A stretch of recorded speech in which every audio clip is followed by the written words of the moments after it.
ఓం శాంతి. October 1వ తారీఖు 2024 ఉదయం మురళి.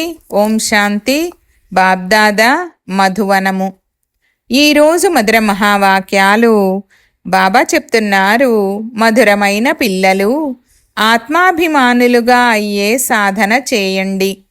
ఈ సాధన ద్వారానే మీరు పుణ్యాత్మలుగా అవ్వగలరు. ప్రశ్న: ఏ ఒక్క జ్ఞాన పాయింట్ కారణంగా పిల్లలైన మీరు సదా హర్షితంగా ఉంటారు? జవాబు: ఇది చాలా అద్భుతంగా తయారైన నాటకం. ఇందులో ప్రతి పాత్రధారికి అవినాశి పాత్ర నిశ్చితమై ఉంది. అందరూ వారి వారి పాత్రను అభినయిస్తున్నారనే జ్ఞానము మీకు లభించింది. ఈ జ్ఞాన పాయింట్ కారణంగా మీరు సదా హర్షితంగా ఉంటారు. మరొక ప్రశ్న: ఇతరుల వద్ద లేని ఒకే ఒక్క నైపుణ్యం కేవలం బాబా వద్ద మాత్రమే ఉంది. జవాబు: ఆత్మాభిమానులుగా తయారు చేసే నైపుణ్యం ఒక్క బాబా వద్ద మాత్రమే ఉంది. ఎందుకంటే వారు స్వయం సదా దేహీగా ఉన్నారు, సుప్రీంగా ఉన్నారు. ఈ నైపుణ్యం ఏ మనుషులకు రాదు. ఓం శాంతి. ఆత్మిక పిల్లలకు అనగా ఆత్మలకు తండ్రి కూర్చొని అర్థం చేయిస్తున్నారు. స్వయాన్ని ఆత్మ అని అర్థం చేసుకోవాలి కదా.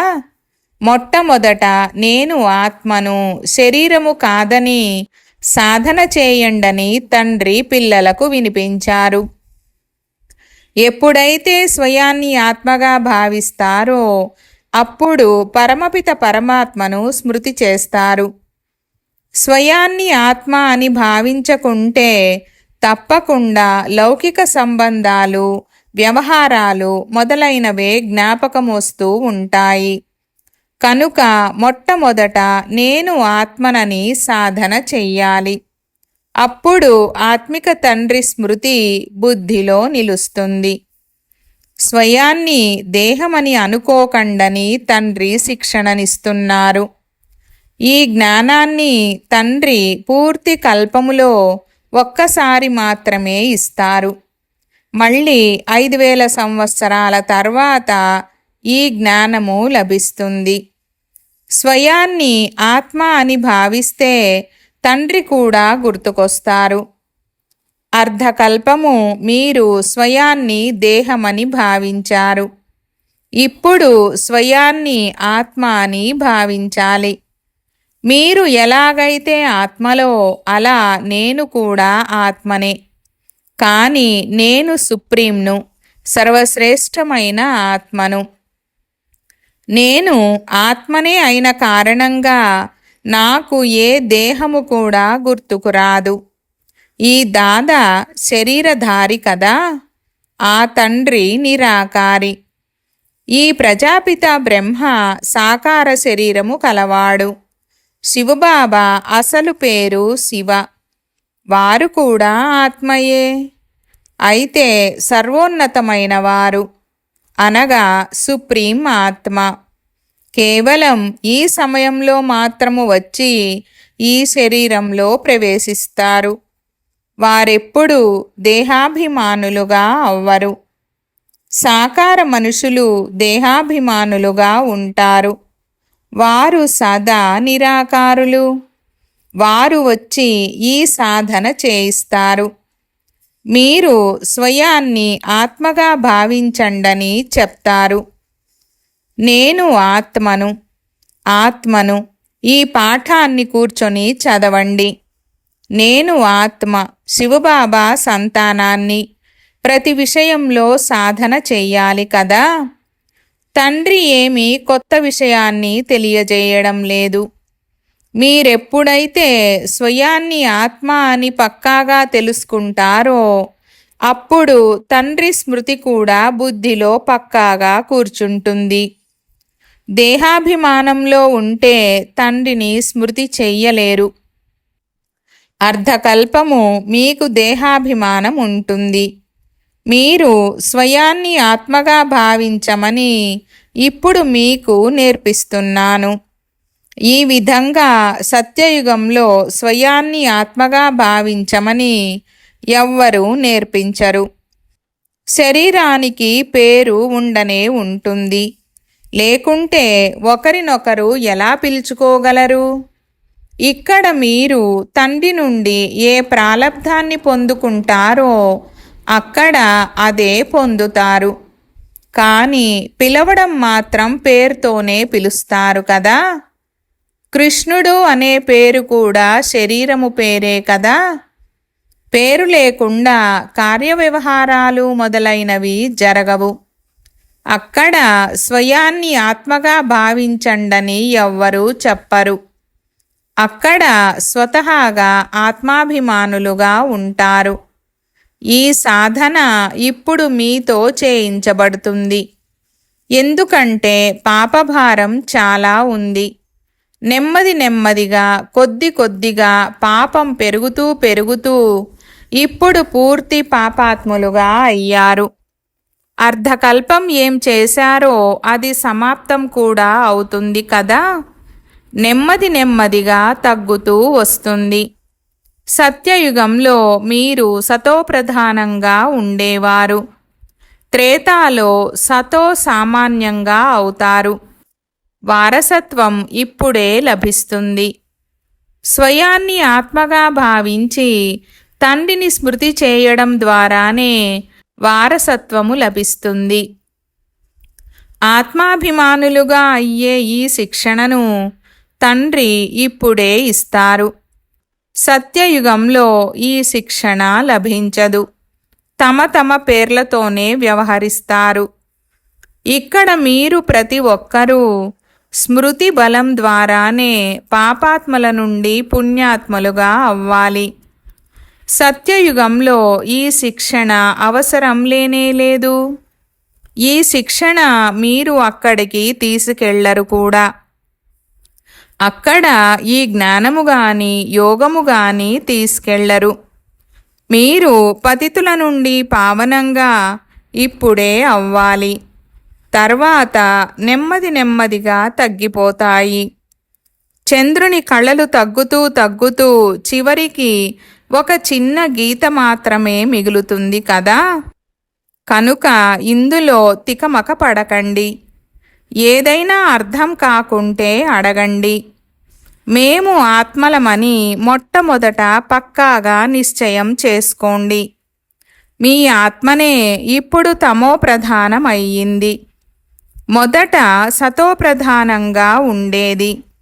తరువాత రోజుకు కళలు తగ్గుతూ వచ్చాయి. నేను ఆత్మనని పక్కా కాని కారణంగా మీరు తండ్రిని మర్చిపోతారు. మొట్టమొదటి ముఖ్యమైన విషయం ఇదే. ఆత్మాభిమానులవ్వడం వలన తండ్రి స్మృతి కలుగుతుంది.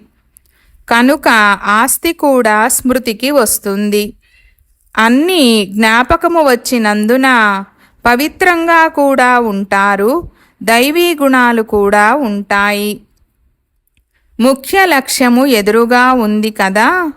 ఇది ఈశ్వరీయ విశ్వవిద్యాలయము. భగవంతుడు చదివిస్తున్నారు. ఆత్మాభిమానులుగా కూడా వారే చేయగలరు. ఇతరులెవ్వరికీ ఈ కళ తెలియనే తెలియదు. ఒక్క తండ్రి మాత్రమే నేర్పిస్తారు. ఈ దాదా కూడా పురుషార్థము చేస్తారు.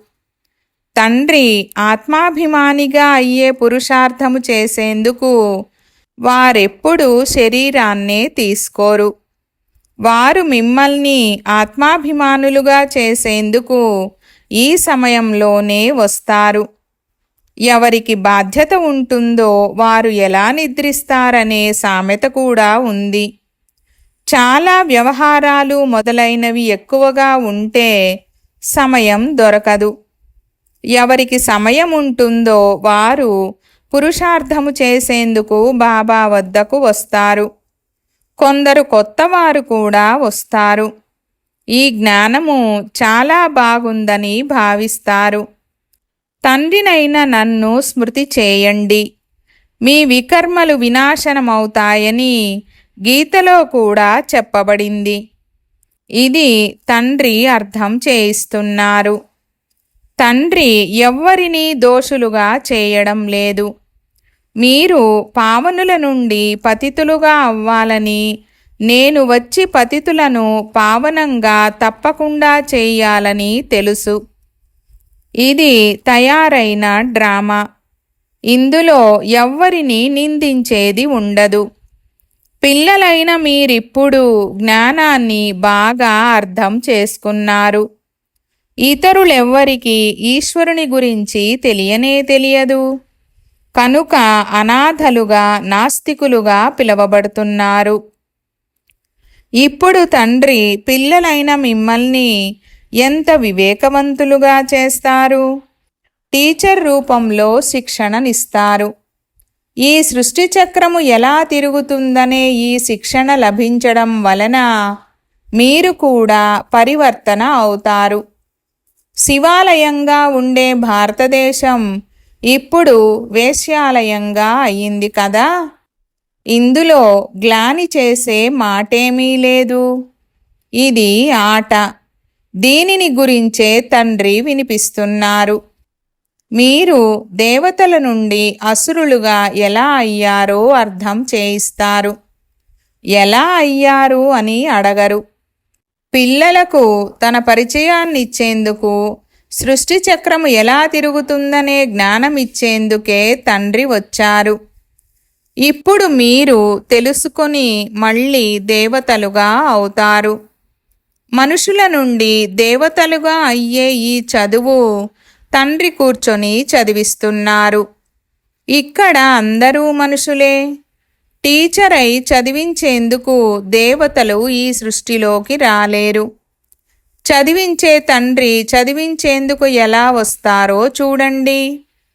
పరమపిత పరమాత్మ ఏదైనా రథములో వస్తారని కూడా గాయనముంది. కానీ రథాన్ని ఎలా తీసుకుంటారో పూర్తిగా రాయలేదు. త్రిమూర్తి రహస్యం కూడా ఎవ్వరికీ తెలీదు. పరమపిత అనగా పరమ ఆత్మ. వారు ఎలా ఉన్నారో అలా తమ పరిచయాన్ని తామే ఇస్తారు కదా. అహంకారము ఏమాత్రమూ లేదు. అర్థం చేసుకోనందున వారికి అహంకారముందని అంటారు. నేను పరమాత్మనని ఈ బ్రహ్మ చెప్పరు. ఇది అర్థం చేసుకోవలసిన విషయము. ఇది తండ్రి పలికిన మహావాక్యము. సర్వాత్మలకు తండ్రి ఒక్కరే. ఇతనిని దాదా అని అంటారు. ఇతడు భాగ్యశాలి రథము కదా. బ్రాహ్మణుడు కావాలి కదా. కనుకనే బ్రహ్మ అని పేరు పెట్టారు. ఆదిదేవుడు ప్రజాపిత బ్రహ్మ, ప్రజలందరి పిత. అయితే ఏ ప్రజలకు? ప్రజాపిత బ్రహ్మ శరీరధారి కనుక దత్తు తీసుకున్నారు కదా. నేను దత్తు తీసుకోనని శివబాబా పిల్లలకు తెలియజేస్తారు. ఆత్మలైన మీరంతా సదా నా పిల్లలే. నేను మిమ్మల్ని తయారు చెయ్యను. నేను ఆత్మలైన మీకు అనాది తండ్రిని.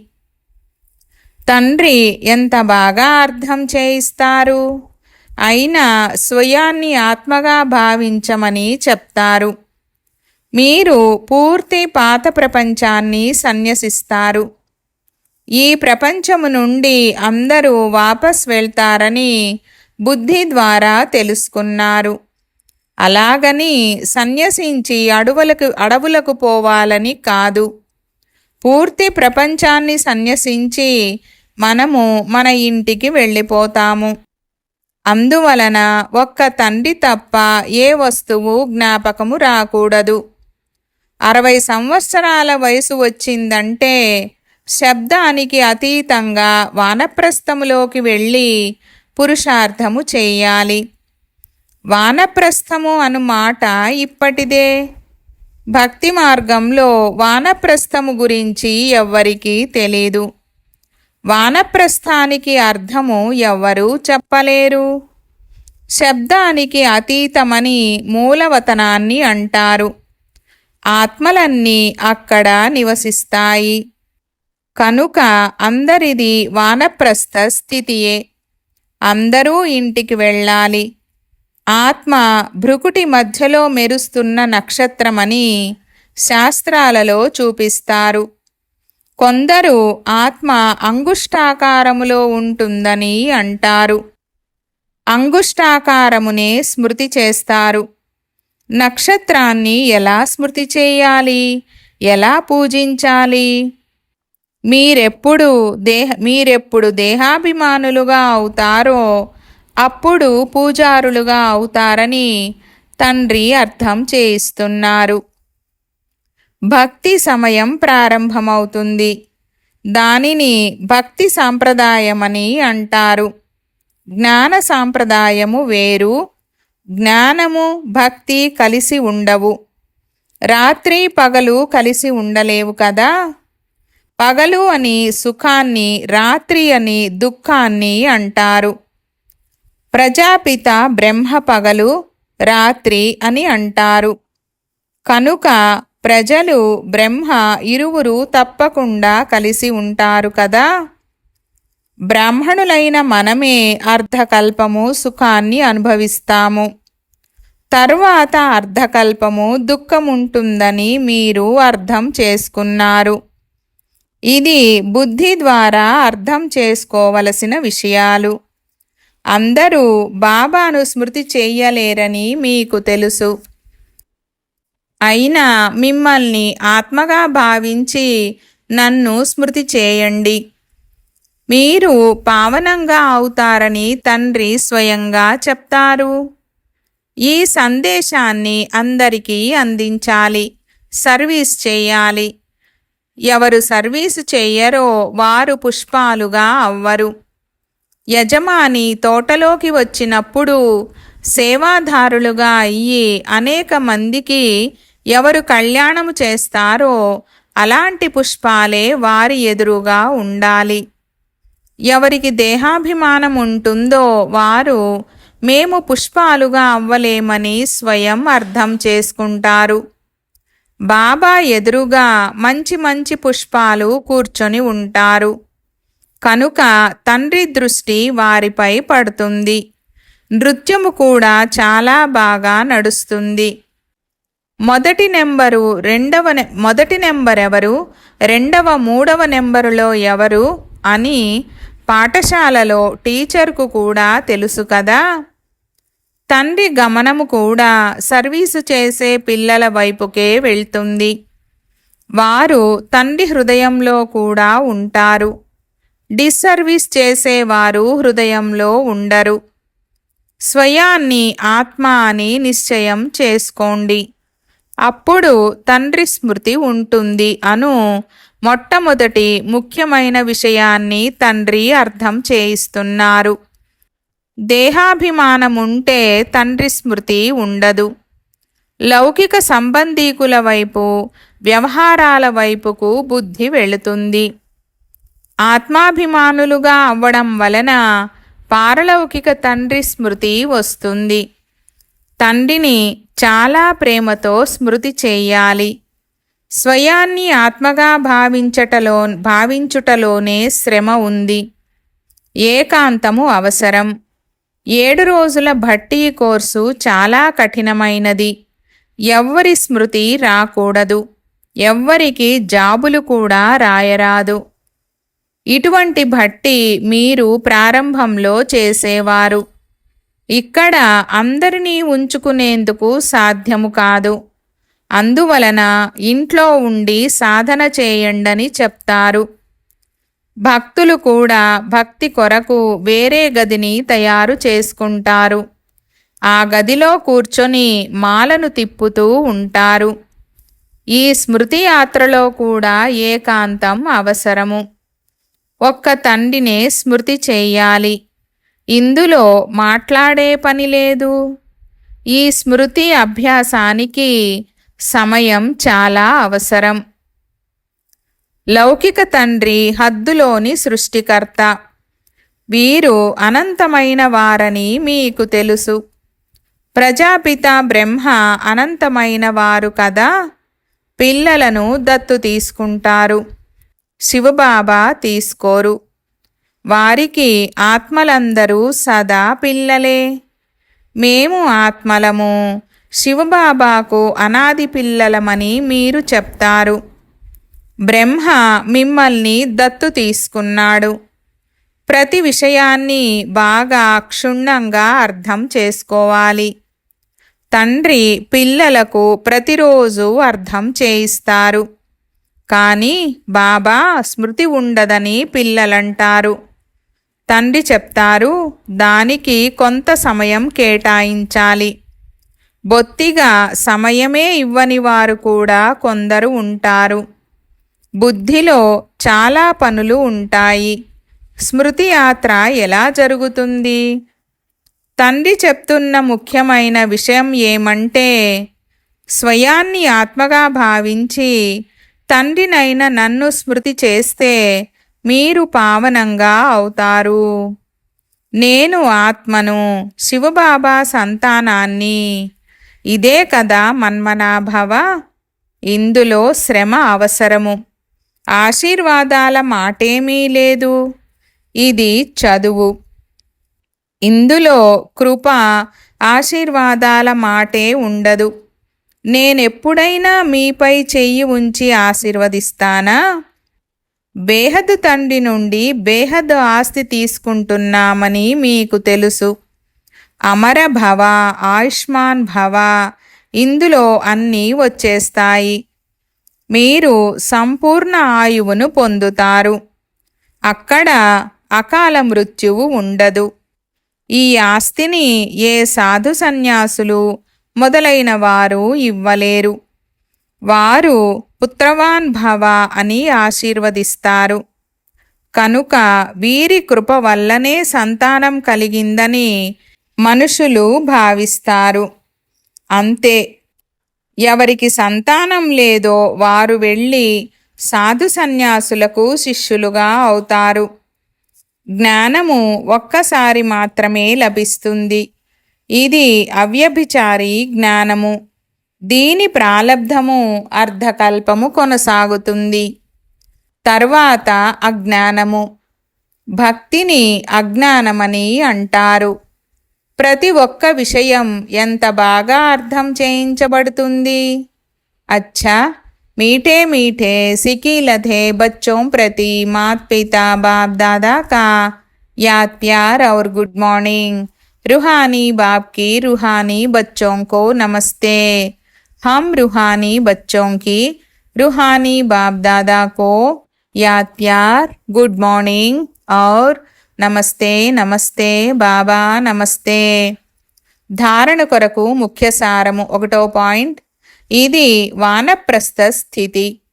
కనుక బుద్ధి ద్వారా సర్వము సన్యసించి ఒక్క తండ్రి స్మృతిలో ఉండాలి. నేను ఆత్మను, ఆత్మను అని ఏకాంతంలో కూర్చొని అభ్యాసం చెయ్యాలి. 2వ పాయింట్. సేవాధారి పుష్పాలుగా తయారవ్వాలి. దేహాభిమానానికి వశమై డిసర్వీస్ జరిగే ఏ కర్మను చేయరాదు. అనేక మంది కళ్యాణానికి నిమిత్తులుగా అవ్వాలి. స్మృతి కొరకు కొంత సమయాన్ని తప్పకుండా కేటాయించాలి. వరదానము. పరమాత్మ జ్ఞానము యొక్క నవీనత అయిన పవిత్రతను ధారణ చేసి సర్వ ఆకర్షణల నుండి ముక్తభవ. వివరణ. పరమాత్మ ఇచ్చిన ఈ జ్ఞానము యొక్క నవీనతే పవిత్రత. మీరు నశాతో అగ్ని దూది కలిసి ఉంటున్నా అగ్ని అంటుకోదని చెప్తారు. విశ్వానికి మీ అందరి ఛాలెంజ్ ఏమంటే, పవిత్రత లేకుండా యోగి ఆత్మగా లేక జ్ఞాని ఆత్మగా అవ్వలేరు. పవిత్రత అనగా సంపూర్ణ ఆకర్షణ ముక్తము. ఏ వ్యక్తితో గాని సాధనాలతో గాని ఆకర్షణ ఉండరాదు. ఇటువంటి పవిత్రత ద్వారానే ప్రకృతిని పావనంగా చేసే సేవను చేయగలరు. స్లోగన్. పవిత్రత మీ జీవితం యొక్క ముఖ్యమైన పునాది. భూమి బద్దలైన ధర్మాన్ని వదలరాదు. ఓం శాంతి.